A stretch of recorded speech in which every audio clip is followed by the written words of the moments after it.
Okay, so this is the next project I'm working on, and it's basically a cleaver, but it's gonna be like crazy thick cleaver. It's the steel I'm using, it's around 5/16 thickness, and it's CPM 3V. Uh, so it's gonna be basically the same as the hatchet I made, but it just a longer edge. So if you can see here, all I did was basically continue this little hump here downwards. The reason I decided to make this was because, so in my last video, I compared my hatchet to the cold steel Warcraft Tanto, and I mentioned that a knife has like two main differences in cutting capacity. A knife can poke, and yeah, a hatchet, an axe, a cleaver can't. But in the ability to cut things, a knife has a wider edge, a longer edge, and it also has a thinner behind the edge too than an axe or a hatchet would. So I decided to make this to try to get the best of both worlds, and hopefully I'll also avoid the flaws of both a hatchet and a knife too. We'll see.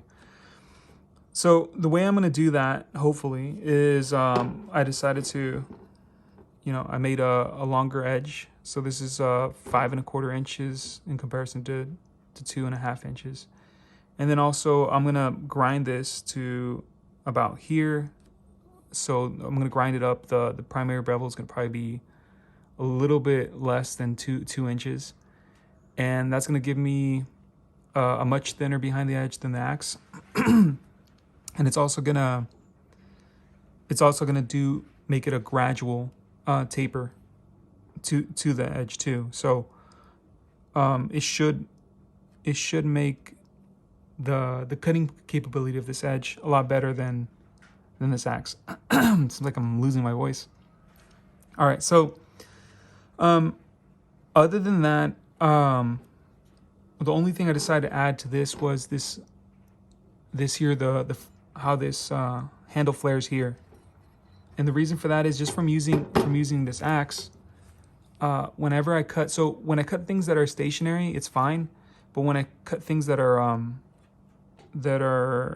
just free floating, or like a hanging rope or a hanging branch, stuff like that, my hand actually tends to slide down a little bit. Not my whole hand. So anything that's on the scales, this is TerraTough, stays in position.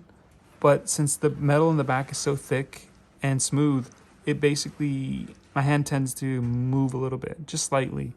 And just to try to get rid of that, just to lock in my hand a little bit more, I decided just to add this flare to the back. And then other than that, I'm not gonna taper this. I'm not gonna like do it to a triangle like I did with the axe, and then I crowned it. I'm not gonna do that to this because I do want to keep as much weight as I can here, even though I'm gonna have a ton more weight here because of these like extra 2½ inches. I don't want to take any weight away from here, because this weight in this area is like added power to striking force. Weight in this area is more like for balance, basically.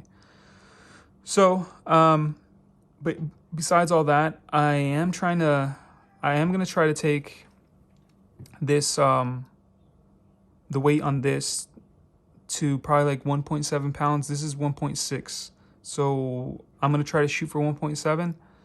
And I'm hoping that just bringing the edge all the way up to here will take a lot of material that this whole piece that will add, and see if that happens or not.